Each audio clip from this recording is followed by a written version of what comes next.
Hace algunos años, Giuseppe Bettiol, el famoso penalista italiano, maestro de Padua, me decía en Buenos Aires, la última vez que lo invitamos, unos 2 años antes de su fallecimiento, me decía: guarda Zaffaroni, il diritto penale è importante perché è un buon pretesto per parlare di altre cose. Sí, es un buen pretexto para hablar de otras cosas.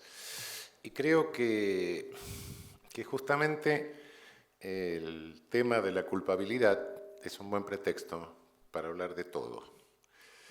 La culpabilidad es el último estrato teórico de la construcción del delito y es donde realmente revientan todas las contradicciones de lo que se hizo, de la sistemática que se elaboró hasta ese momento, ¿no?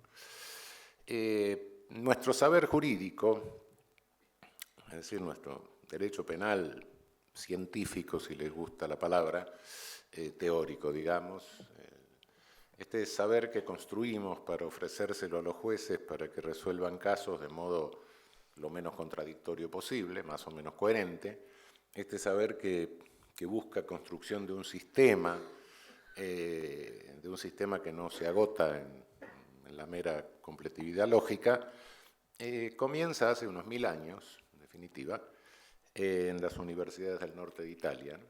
Fundamentalmente en la Universidad de Bolonia, Irnerio, después los glosadores, los posglosadores, después los prácticos.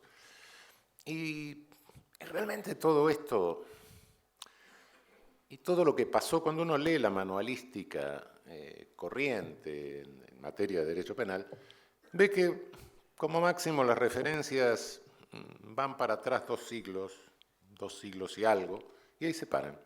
Daría la impresión que todo lo que pasó antes es una nebulosa que no queda muy explicada, y que tampoco vale la pena ocuparse de ella, etcétera, y que nosotros hoy somos hijos de Beccaria, del iluminismo, del contractualismo, del liberalismo. Sí, y criminología, sí, bueno, la criminología también empieza del siglo XVIII, algunos criminólogos tradicionales dicen, bueno, Lombroso, sí. Otros menos tradicionales dicen, no, la crítica, bueno, empieza con el contractualismo, con el propio iluminismo que critica el sistema penal de su tiempo, pero lo que pasa de ahí para atrás es un misterio. Los historiadores no lo tienen un poco más claro, pero bueno, no se ocupan de derecho penal, naturalmente. Cuando uno mira un poco hacia atrás, es asombroso descubrir que, sin ninguna exageración, hace 400 años que estamos discutiendo lo mismo. Curiosamente.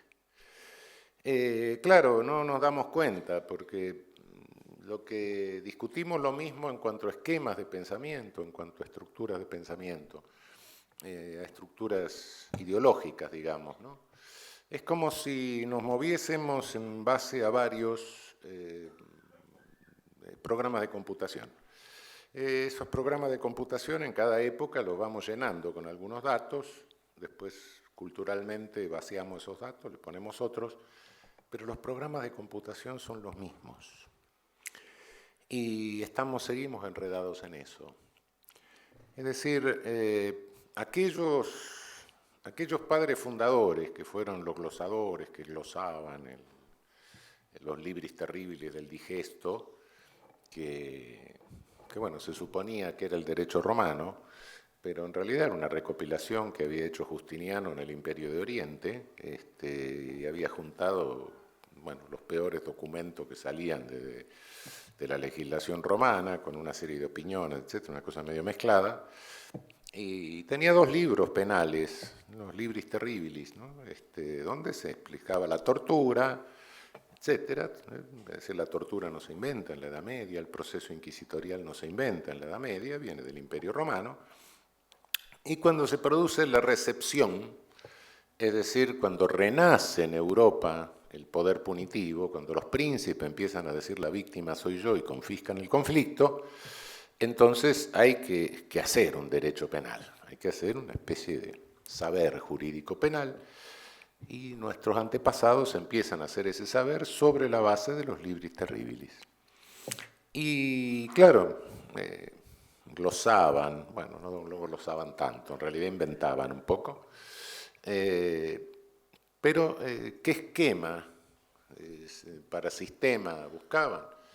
Y buscaban un esquema en principio retributivo. ¿Sí? Se alimentaban de la cosa aristotélica, después llegó Platón, pero en definitiva era un esquema retributivo. Bueno, en función de la autonomía de voluntad, del libre arbitrio, como se hablaba en esa época, de la persona, elige la conducta, hay que responder. Era un esquema de reproche culpabilista, efectivamente. En razón del ámbito de autodeterminación, del ámbito de libertad de la persona, pensaban en una retribución punitiva acorde con ese ámbito, con ese grado de autodeterminación. Más o menos, esto hay que irlo reconstruyendo porque trabajaban sobre la base de delitos de la parte especial fundamentalmente, pero en general toda esta tendencia venía por ese lado. De modo, sigue después en la historia el retribucionismo hasta el día de hoy, claro, ya sea con el razonamiento de tipo contractualista, ya sea, bueno, el kantiano lo va depurando, Feuerbach, etc. Hoy con la llamada proporcionalidad, el principio de proporcionalidad, más o menos se funciona en lo mismo. Pero había un inconveniente que surge a poco andar de esto. La Inquisición medieval se la agarra con las brujas. Después de terminar con los herejes, se va con las brujas. Y las brujas eran brujas porque, según la misoginia de la época, la mujer era inferior. Era un ser que tenía un defecto de fábrica porque nacía de una costilla curva del pecho del hombre, por ende contrastaba con la rectitud del hombre. Nunca supe por dónde el hombre es recto, pero no importa. Y como genéticamente era inferior, en inteligencia también era inferior, y en consecuencia pactaba con Satán, el enemigo. Satán en hebreo significa enemigo, y solo un ser inferior podía pactar con el enemigo. En una cosmovisión dicotómica, como era la de Agustín, por ejemplo, bueno, la ciudad de Dios y la ciudad de Satán, la ciudad del bien, la ciudad del mal, no había espacio neutro, y en consecuencia, ¿quién era un traidor que pactaba con Satán, con el enemigo? Un ser inferior. A tal punto que incluso inventan una etimología falsa, ¿no? Fémina, femenina, fémina, según se les ocurre, deviene de fei minus, claro, tiene menos fe. Mentira, fémina deviene del sánscrito y de mamar y parto. Pero bueno, el problema era que si había un ser inferior que causaba el mal, era menos libre, si era inferior y era menos inteligente. Entonces no se le podía aplicar más pena desde el punto de vista retributivo. Y entonces se inventa la peligrosidad. La peligrosidad. Hay que aplicar pena porque la persona es un ente más peligroso, que está biológicamente condicionado a ser más peligroso. El peligrosismo. ¿Inventamos el peligrosismo con el positivismo del siglo XIX? No. El peligrosismo está inventado por los investigadores, los primeros criminólogos, y los primeros criminólogos fueron los dominicos que estudiaban al diablo, exactamente. Esos fueron el comienzo de la criminología teológica, el comienzo del peligrosismo e incluso el comienzo del reduccionismo biológico. Hasta ahora parece que nada es tan nuevo, pero bueno, diríamos no, paren porque hay algunas cosas que, medidas de seguridad, toda la discusión que tenemos sobre medidas de seguridad. 1530 y pico hay un médico holandés, Johan Vir, que dice, no, miren, un momento, una cosa son los magos, tipo que saben lo que hacen, otra cosa son las brujas estas populares, que son mujeres melancólicas. Con los años la melancolía se va a convertir en histeria. Y estas mujeres melancólicas, como son melancólicas, tienen que ser materia de nosotros los médicos y no de los inquisidores. Medidas de seguridad inventadas en el siglo XVI. Y bueno, sí, está bien, todo eso, perfecto. Tenemos el retribucionismo, tenemos el peligrosismo, tenemos la medida de seguridad, tenemos la criminología etiológica, pero ¿y la criminología crítica? Ah, esa es nueva. Tampoco, no es nueva.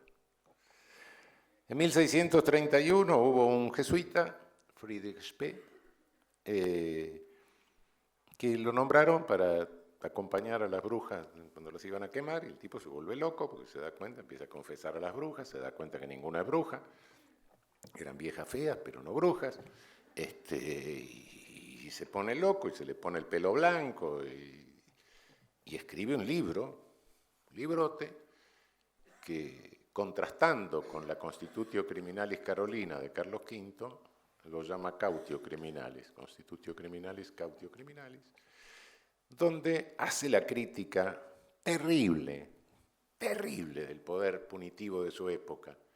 No se salva nadie. Le da a los verdugos que son abusadores sexuales, le da a los inquisidores que son corruptos, le da toda la corrupción porque cobran por cabeza de bruja ejecutada, porque extorsionan con protección mafiosa, le da a los confesores que se hacen aliados de los inquisidores, le da a los príncipes que permiten todo eso, le da a los teóricos que escriben libros estúpidos difundiendo la cosa de la brujería. No se salva nadie. Criminología crítica. Es el padre de la criminología crítica. Llevamos 400 años discutiendo estos modelos. Esta es la discusión que sigue hoy. A través de esta etiología criminal de la época, de los demonólogos de la época, se llega a un manual de la Inquisición, que fue el Malleus Maleficarum, el martillo de las brujas, donde se hace un modelo integrado, esto que Alessandro Baratta llamó modelo integrado, etiología del mal, signos del mal, forma de combatir el mal, proceso, criminalística del mal, signos, los signos criminalísticos, los signos del demonio en el cuerpo, todo en un sistema integrado. Primer sistema integrado muy parecido al del positivismo del siglo XIX y fundamentalmente peligrosista. Pero no solo eso, sino que también hay una concepción sistémica. Hay un tal Níger que escribe un libro sobre brujas, un demonólogo, año 1300 y algo, que se llamó el Formicarius, el hormiguero. Nombre raro, ¿no? ¿Por qué el hormiguero? Ah, no, decía, porque la sociedad ideal es la sociedad de las hormigas. Dios puso la inteligencia en estos pequeños animales que, a diferencia del panal, no son una monarquía, son una república, donde nadie da órdenes porque cada sujeto en sí mismo lleva, en su biología, lleva condicionado lo que debe hacer. Pasarán algunos siglos y la famosa comunidad popular, la Volksgemeinschaft nazista, es lo mismo. Es un sistema donde cada uno, en razón de su procedencia racial, aria, germano-nórdica, tiene una conciencia de justicia propia, una justicia nórdica, y en el fondo sabe lo que debe hacer y cómo debe comportarse. Y entonces la función de la punición del derecho penal es depurar esa comunidad popular de los degenerados que van perdiendo, o que han perdido, o que traicionan esa condición natural que le viene de la raza. Nada es nuevo, lamentablemente. ¿Y cómo procedemos en la construcción de nuestros sistemas? Bueno, eso tiene apenas unos 200 años. Hubo un señor profesor de Göttingen que se llamó Anton Bauer, que un día escribió un libro clasificando las teorías de la pena. Y entonces dijo, bueno, la pena, según unos, cumple una función de prevención general negativa, asusta a los que no delinquieron para que no delincan. Según otros, cumple una función de prevención especial positiva, sirve para reeducar, mejorar al infractor. Cumple una función de prevención especial negativa, sirve para neutralizar al infractor, lo matan, no puede ser más nada. O también puede tener un sentido retributivo absoluto. Y desde entonces, a veces sueño con una asamblea de penalistas de los últimos 2 o 3 siglos, en medio de los cuales se pasea Anton Bauer con su bandeja de teorías de la pena. Cada penalista elige una teoría, le gusta, se sirve de la bandeja. Entonces dice, la pena debe cumplir tal función. Lo dice él, debe cumplir.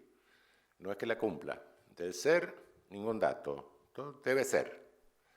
Entonces, como debe cumplir tal función, a partir de ahí elaboro todo un sistema del derecho penal sobre el deber ser, según lo que elegí de la vieja bandeja de Anton Bauer.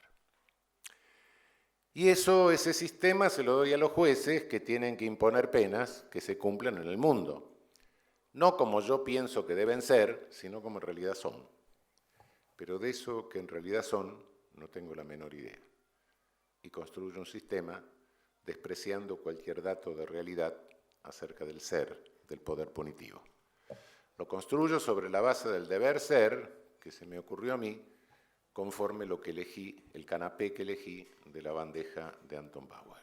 Esto desde 1830 hasta hoy. Los distintos autores eligen una teoría de la pena que se le ocurre, sobre ese deber ser edifican su sistema.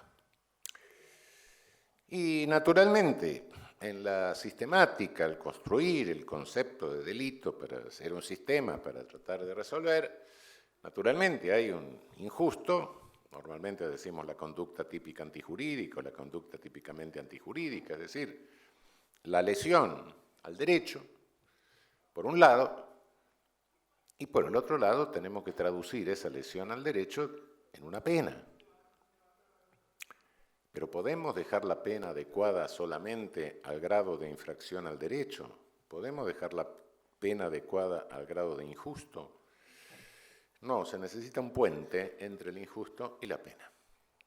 Se necesita un puente porque adecuar la pena al grado del injusto solo sería posible en una sociedad imposible. Solo sería posible en una sociedad de iguales, donde todo el mundo tuviese el mismo espacio de autodeterminación, y no solo eso, sería posible en una sociedad inhumana, donde no solo cada uno dispusiese del mismo espacio de autodeterminación, sino que todos fuesen iguales, pero además permaneciesen iguales, cuando sabemos que no permanecemos iguales. El ser humano es un ser siendo, va cambiando. Entonces, ese puente entre el injusto y la pena, ¿cuál es? ¿Cómo cuantifico la pena? Tengo un injusto en un grado de gravedad. ¿Cómo construyo ese puente?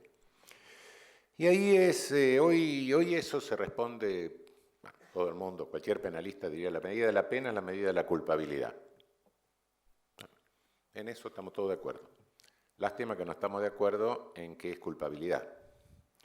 Entonces ahí empieza una especie de disolución conceptual del derecho penal de nuestra época bastante grave y que tiene raíces bastante profundas y consecuencias bastante serias, incluso en el curso del siglo pasado. En principio, nombré hace un rato el positivismo peligrosista, que al igual que en la época de las brujas y del Malius Maleficarum, destruye el concepto de culpabilidad porque no le sirve. El positivismo peligrosista no fue más que un acuerdo de policías y médicos. La agencia policial surgía, que no es tan vieja, fines del siglo XVIII, comienzo del XIX, iba teniendo poder y no tenía discurso. Los médicos tenían discurso, no tenían poder, hacen una alianza, un reduccionismo biológico, toman la teoría de Spencer, que es una teoría abiertamente racista, y a partir de ahí surge todo ese reduccionismo que se atribuye a Lombroso, pero Lombroso era uno, fue el más taquillero quizá de todos los escritores de esto, pero en realidad estaba Pritchard, estaba la Cassagne, etc. Cada país tenía Gall, cada país tenía su propio Lombroso, digamos, a tal punto que se discute quién es el autor de la teoría, según hay posiciones nacionalistas que dicen, los germánicos dicen Gall, los ingleses Pritchard, los franceses la Cassagne, qué sé yo, bueno, en fin. Pero el reduccionismo biológico racista venía bastante a cuento. Ese criminal nato, o como se llamara en el otro, el loco moral de Pritchard, etcétera, ese sujeto tenía características muy parecidas a las de los colonizados. ¿Por qué? Porque era menos evolucionado. Y eso legitimaba el colonialismo, claro. Es decir, por algún accidente biológico en medio del tejido sano y más evolucionado de la raza humana, que sería Europa, de repente se producía una detención del desarrollo embriofetal y por ende nacía un sujeto mal terminado. Y ese sujeto mal terminado, que le faltaba el último golpe de horno, el último pespunte, era el criminal nato. O el otro defectuoso cualquiera, más o menos, más o menos defectuoso como éramos los colonizados, efectivamente. Este positivismo, naturalmente, que se difunde por América Latina, que viene a América Latina en el momento de nuestras repúblicas oligárquicas, conquista rápidamente la ideología de nuestras oligarquías, ya que de fines del siglo XIX, comienzos del siglo XX. ¿Qué hace? Y hace lo mismo que hicieron los demonólogos, reemplaza el reproche de culpabilidad, lo reemplaza por la peligrosidad. El delito, la infracción, el injusto pasa a ser un signo revelador de peligrosidad. No importa el grado de lesión, pierde importancia. La lesión cobra importancia como signo biológico de inferioridad y por ende de peligrosidad. Esto es el positivismo más burdo, más grosero, más monista, que es el positivismo ferriano de las primeras décadas del siglo pasado. Pero bueno, tiene en dogmática, ya en la dogmática alemana, le dan un matiz un poco distinto y quien se encarga de darle este matiz es Franz von Liszt. La famosa construcción de Liszt, la de injusto objetivo, culpabilidad subjetiva, o lo que se llamó teoría psicológica de la culpabilidad, era una teoría psicológica de la no culpabilidad. En definitiva, la culpabilidad de Liszt era lo que hoy llamamos el aspecto subjetivo del tipo, era el dolo o la culpa, y no permitía graduación. Y entonces Liszt, ¿cómo graduaba la pena? Por la peligrosidad, es decir, era un positivista. La única diferencia que tenía que había una agachada en su sistemática, una especie de concesión medio hegeliana por ahí, que decía que, bueno, no podíamos entrar a averiguar si había culpabilidad si el sujeto no estaba motivado normalmente, es decir, si era inimputable. La inimputabilidad era un presupuesto de la culpabilidad, pero era una incoherencia. Realmente su discípulo Lilienthal le dice, no, así no. El loco tiene finalidad, el loco tiene ahí un dolo del loco. Lo único que pasa es que a nivel de las causas personales de exclusión de pena puede funcionar la inimputabilidad, pero no como presupuesto de la culpabilidad, porque su culpabilidad no era culpabilidad, era una descripción del aspecto subjetivo, de la voluntad subjetiva de la persona, nada más. Esta era la famosa culpabilidad descriptiva, la culpabilidad naturalista de la construcción de Liszt. Hasta que en 1907 Reinhard Frank y después Goldschmidt y después Freudenthal renacen la teoría normativa de la culpabilidad.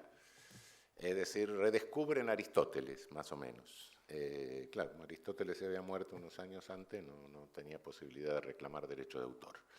En consecuencia, bueno, vemos la culpabilidad como reprochabilidad.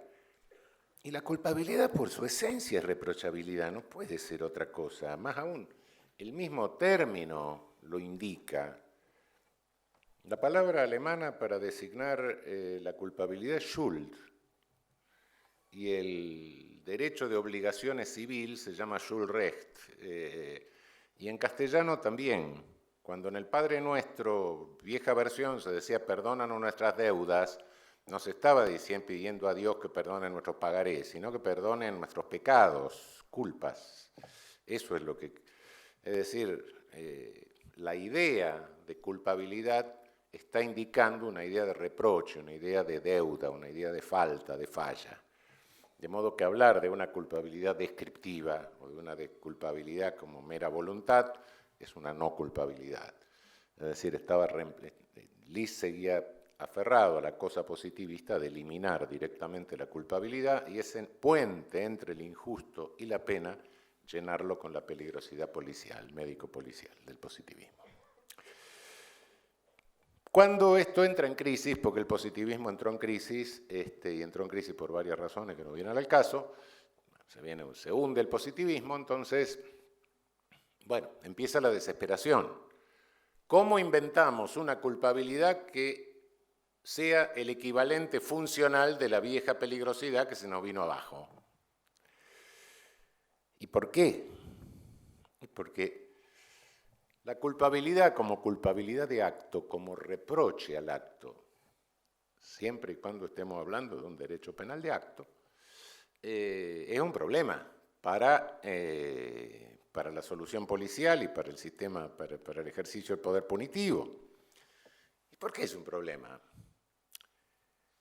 Si yo le reprocho un injusto a un sujeto, conforme al ámbito de autodeterminación que tuvo para hacer eso, para hacer otra cosa, hay sujetos que tienen un ámbito de autodeterminación en una circunstancia más amplio y otros que lo tienen más limitado, efectivamente. Entonces, culpabilidad de acto, ¿qué pasa? Supongamos que yo soy un sujeto tímido, apocado, muy difícil de relacionarme con el prójimo, tengo que hacer un enorme esfuerzo. Naturalmente mentir me cuesta mucho y simular me cuesta mucho. Y cometo una estafa. Y la misma estafa la comete un sujeto que es dicharachero, medio, bueno, chanta, como diríamos, tiene una personalidad de esa característica, mitómano, qué sé yo, dice, no, sí, yo el día del desembarco en Normandía estaba allá y sí, si no hubiera estado el de Eisenhower no podían desembarcar, esas cosas, que le resulta difícil contener su mitomanía y comete la misma estafa. ¿Quién es más reprochable de los dos? Naturalmente yo, que tenía un ámbito de autodeterminación más amplio para no cometer esa estafa. Ah, pero me diría un policía, no, pero ¿cómo? Al otro hay que darle más porque el otro puede volver a cometerla, etc. Peligrosidad pura. Entonces empezaron a inventar culpabilidades que cumplieran esa función, que permitieran meterle más pena al otro. Y ahí entra ya una discusión que hoy se quiere tapar y se remienda con otras cosas, pero es la discusión que hay en el fondo de todo planteo culpabilista. Se empieza a hablar de culpabilidad de carácter. ¿Qué es esto? Es reprocharle el carácter o la personalidad. Y eso corresponde a un derecho penal de voluntad, directamente. La máxima expresión del derecho penal de voluntad fue el derecho penal nazista, el Willensstrafrecht. Un derecho penal en que lo que importaba, como tenía que depurar de degenerados la comunidad popular, lo que importaba era el signo revelador de la degeneración del sujeto que había perdido ese condicionamiento de hormiga, ¿no? Y entonces, bueno, no me interesa, no hay diferencia entre la pena de la tentativa y la pena del delito consumado. La esencia del delito no es la lesión a un bien jurídico, la puesta en peligro de un bien jurídico, sino la violación del deber que emerge de esa comunidad, de ese sistema de hormiguero. Y entonces, bueno, lo que me interesa es la manifestación de voluntad contraria al deber que impone el hormiguero. No tengo por qué fijarme en la lesión al bien jurídico, no tengo por qué clasificar los delitos conforme a bien jurídico, no tengo por qué fijarme en el grado de peligro, no. El injusto es directamente la mera violación de un deber. Y con esa mera violación de un deber, lo que descubro es un carácter, una personalidad degenerada, y lo que le retribuyo al sujeto, lo que le reprocho, es su personalidad, su carácter. Hoy hay otra versión, que es la de Metzger, que para resolver esto se funda en Aristóteles, que también, en este caso, también, como el pobre estaba muerto, no podía decir otra cosa. Entonces, esa segunda es la culpabilidad por la conducción de la vida. Lebensführungsschuld. Cosa rarísima, dice, bueno, como dice Aristóteles, la virtud está en el medio, el vicio está cayendo para un lado o para el otro, puede ser la cobardía, puede ser el exceso de confianza, pero la virtud está en el medio, y cuando el sujeto pierde, se aparta de la virtud, cae hacia cualquiera de los dos lados. Y bueno, es como una piedra, dice Aristóteles, cuando se tira la piedra ya no se puede recoger, a medida que el sujeto va cayendo va siendo menos libre, va siendo más preso del vicio. Entonces, en acto no es libre, pero in causa fue libre. Entonces lo que tengo que reprocharle es la totalidad de su conducción de la vida. Les quiero observar que el positivismo reduccionista, biologista, era organicista, claro. Tenía una concepción orgánica de la sociedad. Y decía algunas barbaridades que suelen repetir los periodistas, ¿no? De que la función del derecho penal es eliminar de la sociedad los entes patógenos. Entonces, realmente lo que el positivismo le decía al juez, mire, usted va a ser un leucocito de la sociedad. Lo grave es que en esta pretensión de culpabilidad por la conducción de la vida, este derecho penal le dice al juez, usted va a ser Dios, le va a juzgar toda la conducción de vida del sujeto, su elección existencial y su conducción de toda la vida. Menos mal que el crucifijo lo tienen atrás los jueces, ¿no? Yo creo que habría que ponérselo adelante, porque algunos creen que sí, que esta es la función que tienen. Lo cierto que esto desde un punto de vista filosófico, Aristóteles hacía ética, no hacía derecho penal, claro. Será discutible, etcétera, pero bueno, no hay problema. Pero desde un punto de vista penal, si estoy reprochando la totalidad de la conducción de la vida, estoy reprochando actos que no son para nada típicos. Me voy del principio de legalidad. Por supuesto que a Metzger no le importaba, porque él participó de la comisión legislativa nazista que suprimió el principio de legalidad e introdujo la analogía en el año 33. Pero nosotros tenemos principio de legalidad, entonces no le puedo reprochar lo que hizo antes, lo que hizo después, le puedo reprochar lo que hizo aquí. Le dio un hachazo al vecino, bueno, lo que reprocho es que le dio un hachazo al vecino, no lo que hizo antes, lo que hizo después. Esta culpabilidad por la conducción de la vida, hay algunos autores contemporáneos que hablan de que sí, ¿no? Así pura no, pero la culpabilidad de acto hay que combinarla, unirla, hacer una verbindung, dicen. No, cuidado, esa unión es directamente hociquear la culpabilidad de acto para incorporar y meter por la ventana esta culpabilidad por la conducción de la vida. La culpabilidad por la conducción de la vida, insisto, es un reproche no del injusto, sino de actos que son sustancialmente atípicos, anteriores al hecho.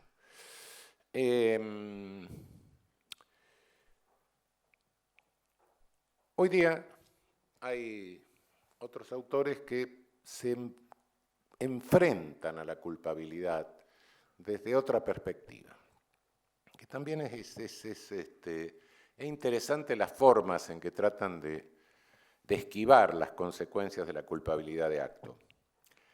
Una de estas perspectivas es decir, bueno, la culpabilidad de acto y el reproche personal se basa en la idea de autodeterminación. Y la idea de autodeterminación no está verificada. En consecuencia, no puedo basarme en algo que no está verificado. Es un principio metafísico, simplemente. Así, sí. Y por ende, sí, lo puedo aceptar, pero lo puedo aceptar como una ficción necesaria. Entonces tenemos, por ejemplo, a Roxin, que dice, bueno, a partir del canapé que elige en la bandeja de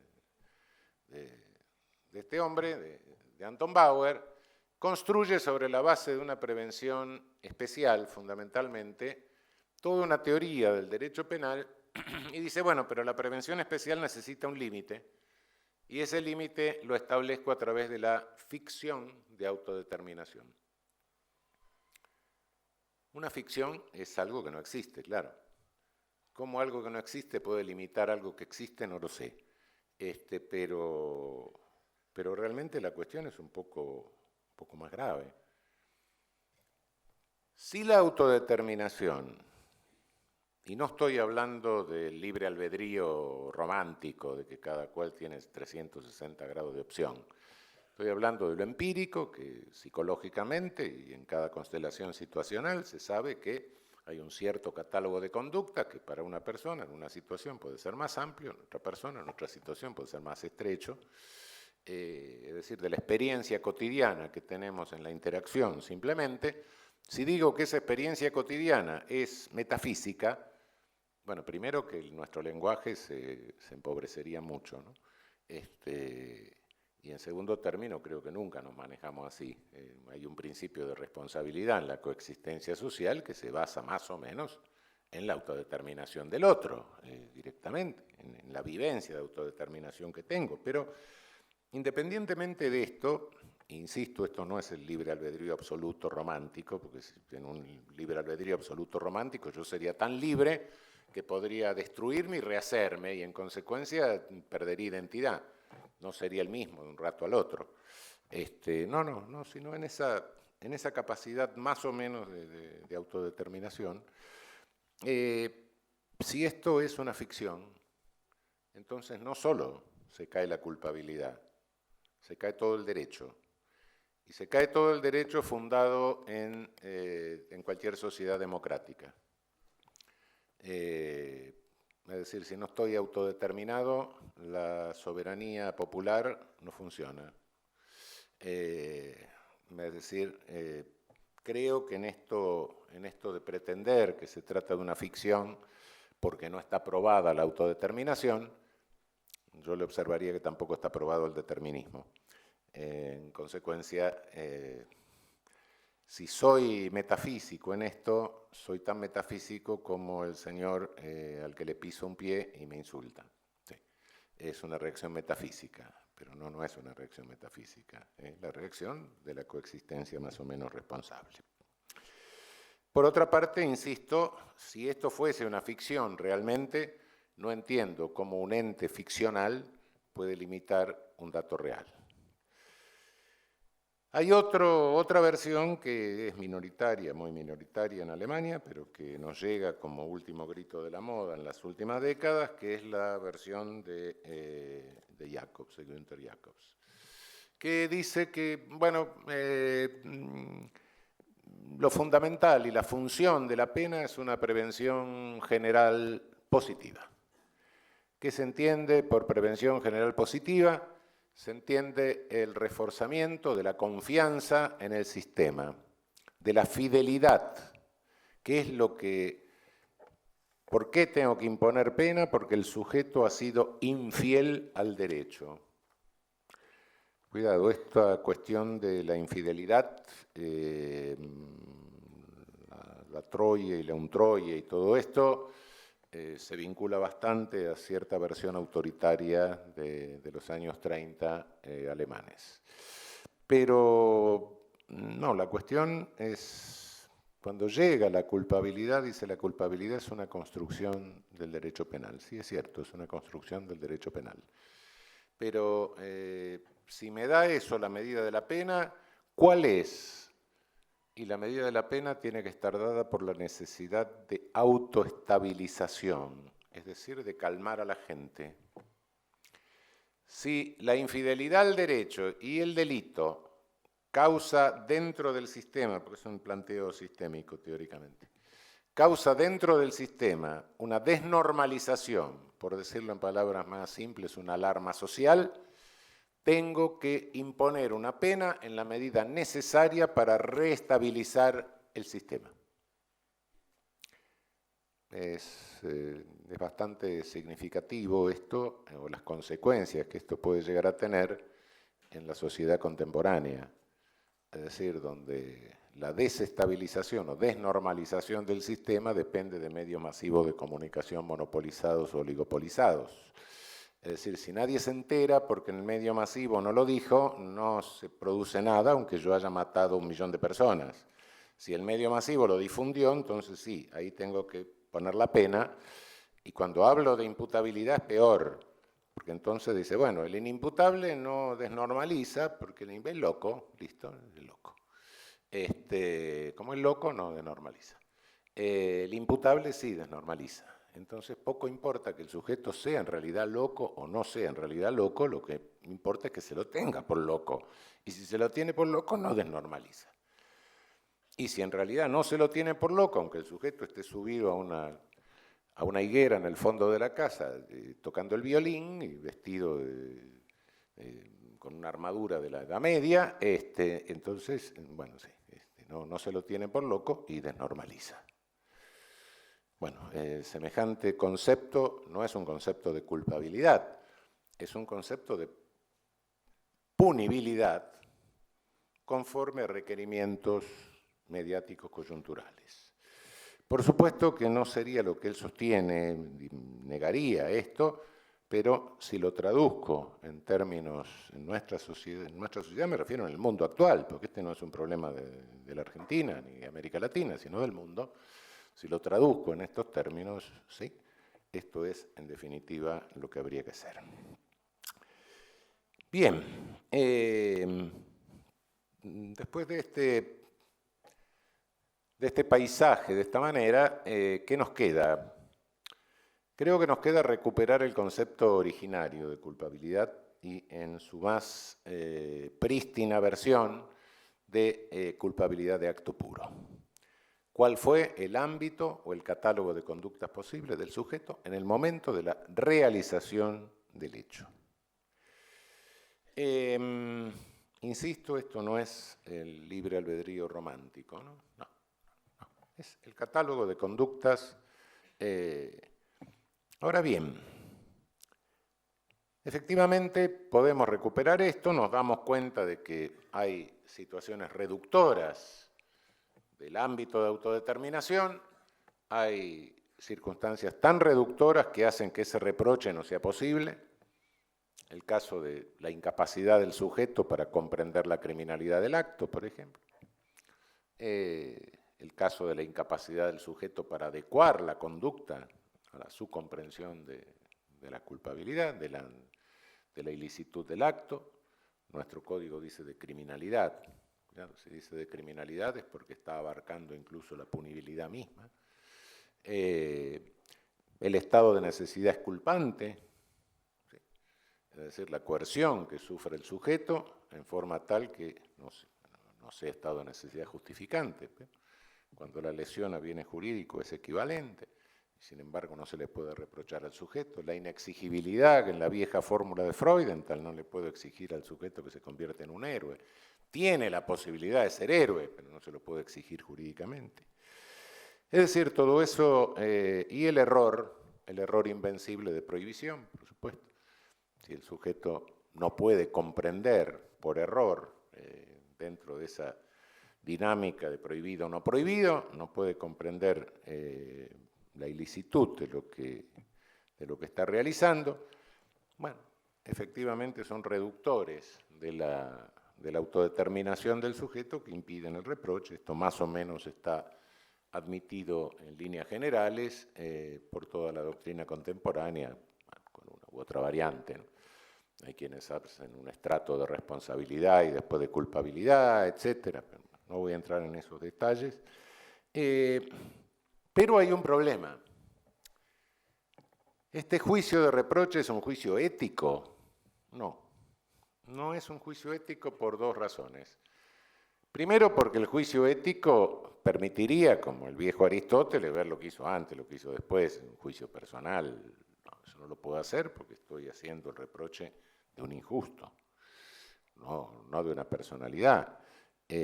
Tengo que tomar en cuenta la personalidad, sí, pero no para reprocharla, sino como uno de los elementos que tengo que tener en cuenta para saber cuál era el catálogo posible de conductas. Un sujeto valiente frente a una situación tiene un catálogo más amplio que un sujeto no valiente, un sujeto más fuerte tiene un catálogo más amplio que un sujeto débil, ¿no? Frágil. Eso sí, pero tampoco es ético por otra razón. Porque los injustos que estoy reprochando son seleccionados. No solo seleccionados por la ley, por supuesto, no solo seleccionados en el campo del deber ser, están criminalizados primariamente, por supuesto, por la ley penal.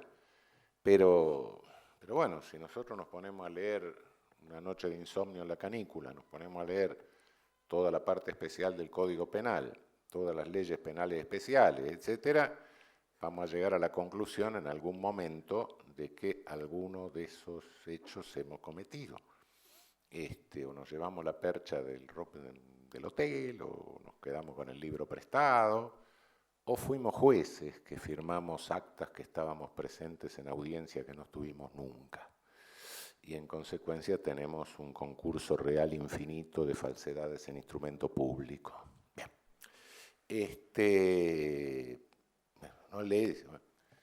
Menos mal que no estamos criminalizados. Porque si estuviéramos criminalizados todos, por todo lo que el deber ser criminalizante, no queda ninguno de nosotros para cerrar la puerta del lado de afuera. Y la sociedad se para. Entonces, la criminalización primaria es un programa irrealizable, afortunadamente. Se realiza en una medida limitada. Policía tiene una capacidad de investigar determinado número de delitos, tribunales tienen capacidad de procesar determinado número de delitos, la cárcel tiene espacio para tener determinado número de presos, y entonces la criminalización primaria es casi inmensa y la criminalización secundaria es limitada por las agencias ejecutivas hasta cierto punto. Es decir, hay una necesaria selectividad estructural, inevitable. Y esa selectividad tampoco es al azar, no es que se saca bolilla en un bolillero, sino que se distribuye conforme a la vulnerabilidad de cada uno. Hay sujetos que tienen un alto nivel de invulnerabilidad, sujetos con un bajo nivel de invulnerabilidad. Normalmente la vulnerabilidad es mayor, la vulnerabilidad es mayor cuando más lejos está del poder económico y la vulnerabilidad es mucho menor cuando más cerca se está del poder económico. No solo por razones de poder, sino por razones de entrenamiento. El entrenamiento es diferencial en la sociedad. Normalmente hay personas que están entrenadas y lo que pueden hacer es, sacarnos la billetera en el colectivo, tienen un entrenamiento para eso, ¿no? Otro que tiene un entrenamiento para romper una puerta, sacar algo. Groseros. Y otros que tienen un entrenamiento mucho más sofisticado, ¿no? Hay gente que está entrenada para asaltar bancos y otro que está entrenado para fundar el banco y fundirlo. Y son dos entrenamientos distintos, no hay nada que hacerle. Y normalmente el segundo es mucho más difícil de pescar que el primero. ¿Por qué? Porque el primero es una conducta más grosera. Entonces, normalmente lo que se perciben son las conductas groseras y lo que se detectan son las conductas más groseras. Las otras son más sofisticadas, son más difíciles de detectar. Entonces, eso genera una selectividad estructural que, por supuesto, sí hay que hacer un esfuerzo por reducirla, y se puede reducir, hay mucho por reducir, pero no soñemos nunca con que esa característica estructural vaya a desaparecer, ¿no? Desaparecer no va a desaparecer, podemos acortarla, podemos achicarla, claro, obviamente, pero esa característica estructural existe. Es decir, no es un juicio ético, ¿por qué? Porque lo realiza el Estado. Y el Estado está repartiendo poder punitivo de un modo inequitativo, de un modo desigual. Esta selectividad es un reparto desigual del poder punitivo. Esto de alguna manera está requiriendo algo en la culpabilidad para hacer este reproche lo más ético posible o lo menos pecaminoso posible. Y esto se vio desde hace muchísimos años, a tal punto que si ustedes leen el artículo 41 de nuestro Código Penal, el que establece la fórmula sintética de cuantificación de pena, ahora ya no tan sintética porque lo han destrozado, pero con una salvante, calificante, inciso 1, 2, 3, 4, qué sé yo, bis, etc.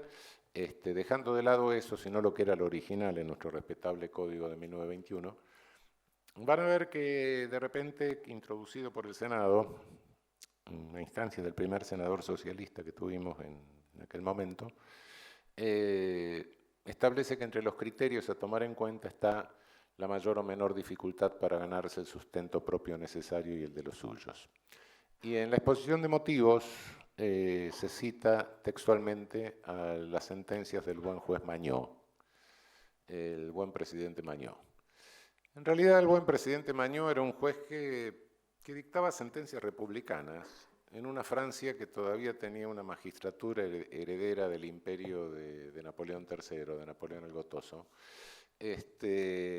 y causó un gran escándalo a fines del siglo XIX con eso. Las sentencias se hicieron famosas, las comentaron intelectuales de aquella época, etc. Bueno, se tradujeron a todos los idiomas, pero en realidad si uno lo lee, la sentencia de Mañó hoy dogmáticamente se podrían sostener. Lo que pasa es que Mañó aplicaba la Constitución republicana y por sobre el Código Napoleón. Y bueno, y eso daba lugar a un escándalo en aquella magistratura. Y fundamentalmente las cosas que decían eran estas. ¿Cómo voy a condenar por vagancia a un sujeto que no encuentra trabajo? ¿Qué voy a hacer si el sujeto que no encuentra trabajo se hurtó un pan y se lo comió?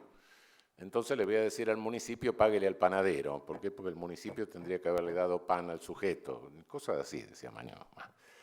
En definitiva, Mañó se remonta a Marat. No lo dice, pero es el retribucionismo de Marat. Marat, el revolucionario francés, en definitiva, el amigo del pueblo, años antes de la Revolución Francesa, se presentó a un concurso sobre un plan de legislación criminal en Ginebra, y propuso un plan de legislación criminal en el que decía lo siguiente: la pena retributiva, decía él, es la más justa de todas las penas. En un contrato social, a cada uno se le da un pedazo y en función de eso, si el sujeto viola el contrato, se le retribuye. Pero como unos cuantos se fueron quedando con los pedazos de los otros, hasta que finalmente unos pocos se quedaron con todo el resto, hoy el juez que imponga una pena de muerte por la muerte, en lugar de ser un talión, sería un asesino. En la sociedad desigual, la pena retributiva es desigual. Naturalmente el premio se lo dieron a otro en el concurso, ¿no? Pero no importa. Lo cierto es que quedó la cuestión de Marat, algunos lo tomaron como si fuera la base de un derecho penal socialista, etcétera, lo tradujeron al ruso, las cosas que hicieron, no importa.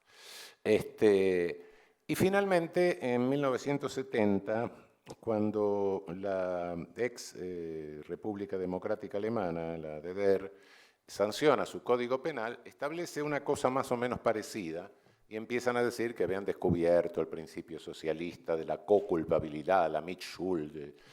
Bueno, como la sociedad no le da el mismo espacio social a todos, entonces tiene que hacerse cargo de lo que no le dio al sujeto que delinquió, etc. Bueno, en realidad no, todo esto no es cierto. Esto tiene su origen en Marat, tiene su origen en Mañó, lo teníamos nosotros del año 21, no es ninguna culpa, no es ninguna novedad que se descubrió en ese momento, pero este principio de que, bueno, lo que se le restó a uno, lo que no se le dio socialmente, cuando es un espacio que a otro se le concede, se debe cargar a la sociedad y no al infractor.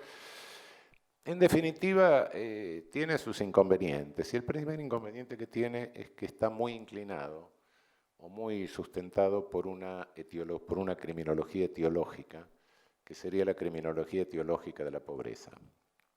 Se está refiriendo al delito de los pobres, fundamentalmente.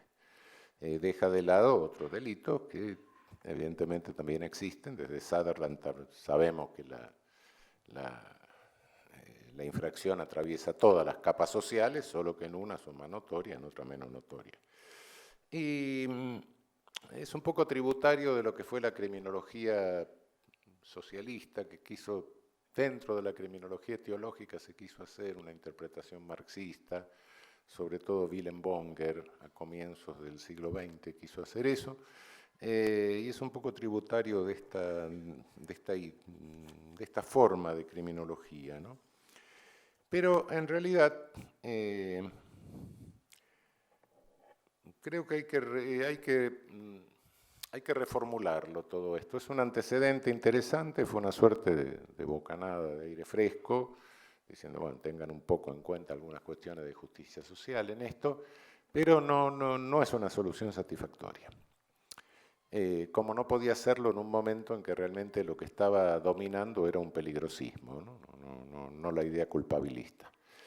Ahora, frente a una necesidad de reconstruir una culpabilidad de acto pura, ¿qué es lo que realmente le podemos reprochar a un sujeto? Porque sabemos que la prisionización y la criminalización, en definitiva, se produce en razón de la vulnerabilidad. Si bien, por cierto, el derecho penal es de acto, la criminalización es de autor. Y fundamentalmente de autor conforme estereotipo. Cada época tiene su estereotipo, cada país, cada situación, cada circunstancia tiene su estereotipo. Hoy América Latina, que por fortuna no tiene terrorismo, no tiene esas manifestaciones de violencia, tiene una suerte de estereotipo residual. Siempre hay un estereotipo residual. Cuando se busca un chivo expiatorio, siempre, bueno, si nos falta alguien ideal, como podría ser el terrorista, por ejemplo, en una organización, etc., normalmente el estereotipo ideal tiene que tener un componente conspirativo. Bueno, no tenemos. Lo quieren hacer el narcotraficante, pero bueno, entre nosotros el narcotraficante conspirativo tiene poco. Entonces, bueno, ¿quién es el chivo expiatorio en nuestras sociedades? En América Latina el chivo expiatorio hoy es el adolescente de barrio precario. Sea la favela brasileña, sea el pueblo nuevo peruano, sea la Villa Miseria nuestra. Y el estereotipo se alimenta de esa manera. No es el ideal, porque no se puede decir que hay una conspiración mundial de adolescentes de barrio precario, es absurdo, pero bueno, a falta de eso, pero eso lo conocemos ya desde Cristo, del Evangelio, ¿no? Cristo estaba entre dos ladrones, era un chivo expiatorio grande, ¿no? Pero si no hubiera estado Cristo, los dos ladrones seguían, eso también. Entonces, más o menos es eso lo que sigue sucediendo. Entonces, nos damos cuenta que el criminalizado sí hizo algo, pero no está preso por lo que hizo, o no está criminalizado por lo que hizo tanto, sino por su vulnerabilidad, porque hay otros que hicieron cosas iguales o peores y no están prisionizados, ni están criminalizados. Entonces, si sabemos que está ahí y en general coleccionamos en nuestras cárceles los ladrones más brutos que tenemos en nuestra sociedad y los más idiotas, entonces están presos por brutos e idiotas, entonces esto nos tiene que hacer reflexionar sobre qué es lo que realmente podemos reprochar tratando de bajar esa falla ética de la selectividad que necesariamente se produce. Hay la vulnerabilidad al poder punitivo, se reparte en una sociedad y se reparte como se reparte una enfermedad infecciosa. Naturalmente agarra a los que están en mejores condiciones, ¿no?, para ser objeto. Los más vulnerables, los más débiles, ¿no? Y hay un estado de vulnerabilidad que depende del estatus social de la persona. Hay un estatus social que es mucho más proclive a responder a la selección por estereotipo que otros estratos sociales. Pero, cuidado, tampoco se criminaliza todo un estado de vulnerabilidad, todos los que están en el mismo estado de vulnerabilidad. Hay algunos que se criminalizan. Evidentemente que el sujeto, pese al estado de vulnerabilidad, tiene que haber hecho algo para que lo criminalicen, sí, efectivamente. Claro, pudo hacer un gran esfuerzo que lo coloca en una situación concreta de alta vulnerabilidad. Pudo hacer un esfuerzo pequeño. Hay algunos que son estereotipos caminando, casi basta con que salgan a la calle, eso no cabe duda. Pero hay otros que hacen un esfuerzo enorme. Y hay otros sujetos que están en un estado de vulnerabilidad muy bajo, donde es muy difícil que los alcance el poder punitivo, pero que hacen un esfuerzo bárbaro por alcanzar la situación concreta de vulnerabilidad. El poder punitivo, tal cual lo tratamos de limitar con el derecho penal, tiene que repartirse. La contención jurídica del poder punitivo tiene que repartirse, es una contención limitada. Nosotros actuamos de la misma manera que tiene que actuar el capitán de barco que se está hundiendo, ¿no? Primero las mujeres y los niños, después, vamos a ver si sacamos a los hombres, después vamos a ver si... Y por último, el que agujereó el casco del barco, si podemos, por razones humanitarias. Pero bueno, ¿qué vamos a hacer? No hay poder, somos la Cruz Roja del momento de la política, en definitiva, ¿no? Ese poder punitivo que filtramos, ¿no? Tenemos que pasar el que es menos irracional y contener el que es más irracional. Y en eso tenemos que administrar el poder de contención jurídica. Y la administración del poder de contención jurídica nos muestra que cuanto mayor es el esfuerzo por alcanzar la situación concreta de vulnerabilidad, menor es el poder de contención que tenemos nosotros. Es decir, estamos necesitados de dejar filtrar mayor poder punitivo. Es decir, lo que en definitiva podemos reprochar es el esfuerzo personal que el sujeto hizo desde su estado de vulnerabilidad para alcanzar la situación concreta de vulnerabilidad. Si ese esfuerzo entre estado y situación es pequeño, tenemos potencial de contención. Si ese esfuerzo es grande, nuestro potencial de contención es siempre menor.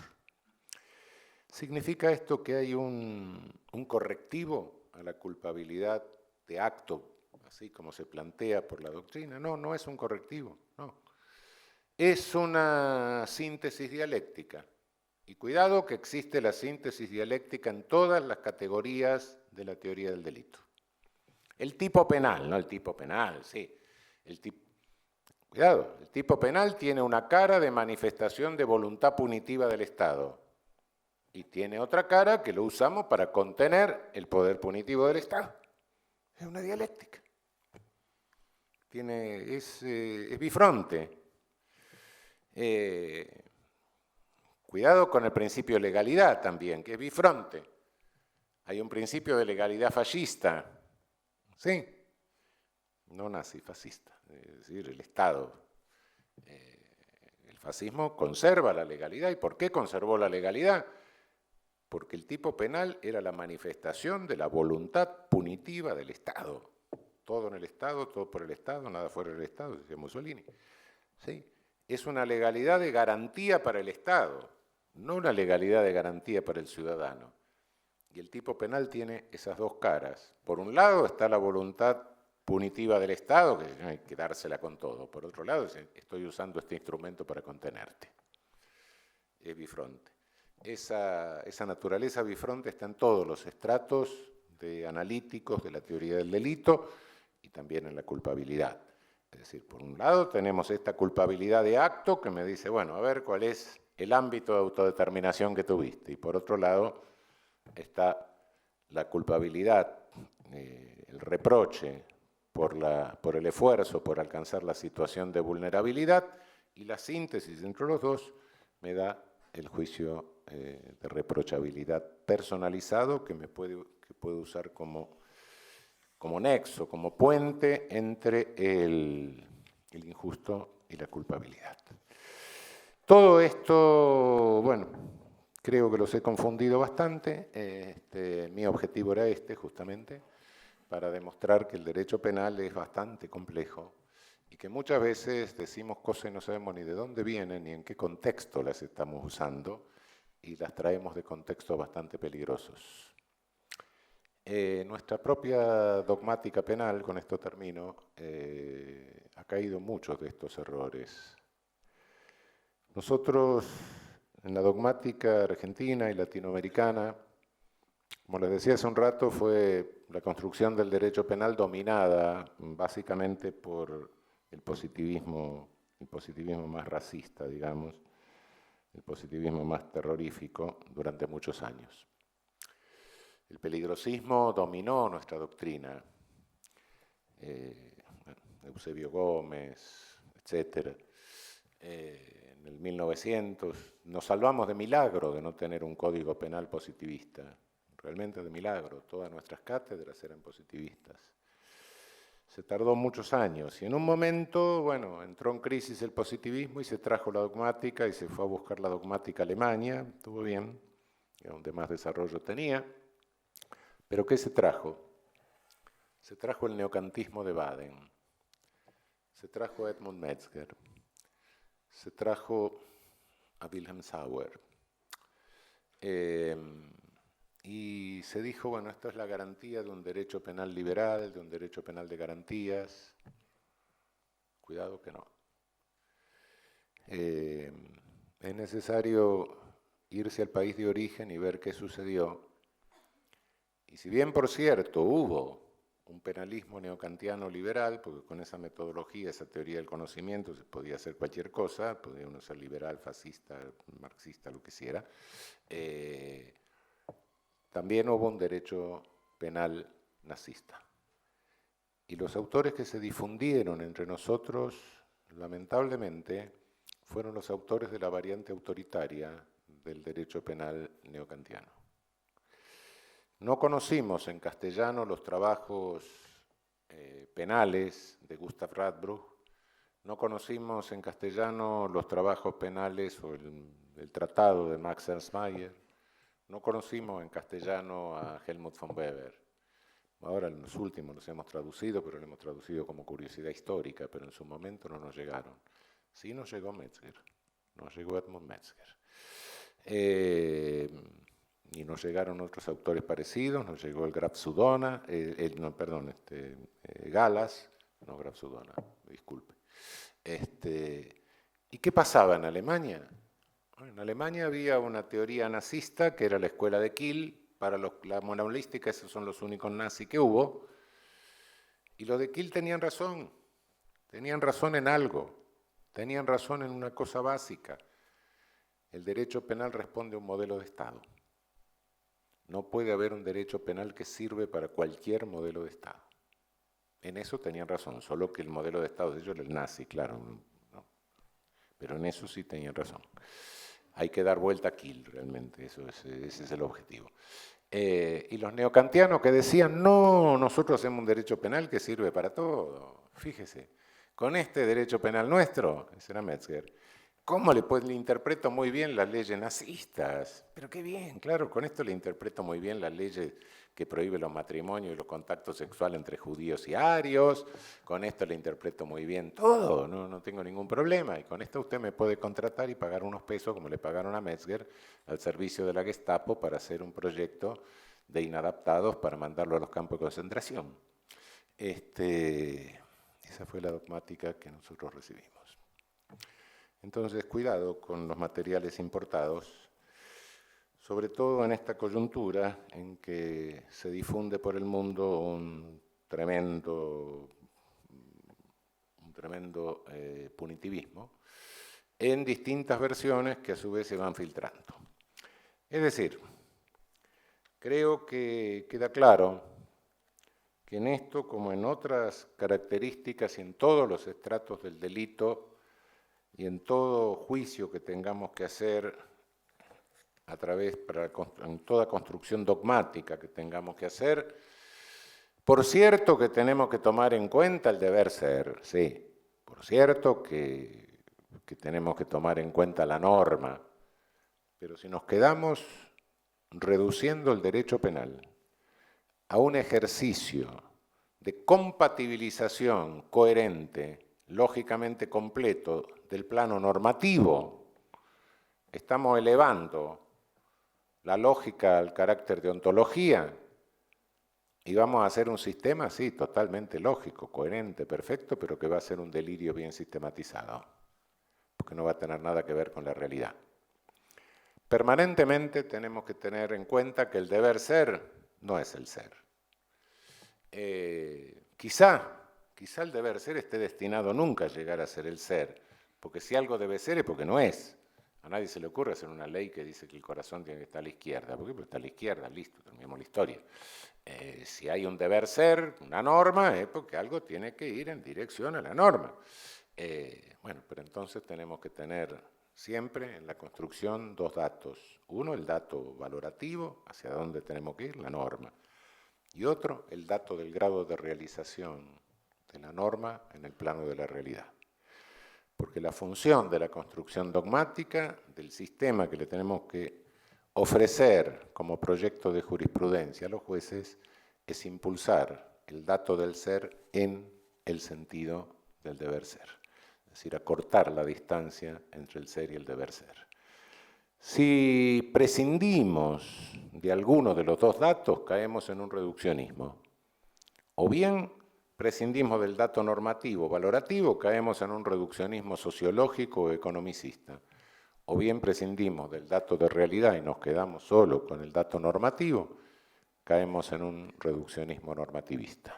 Y cualquiera de los dos reduccionismos hace que lo que hagamos sea absolutamente inútil para la convivencia humana. Bueno, muchísimas gracias.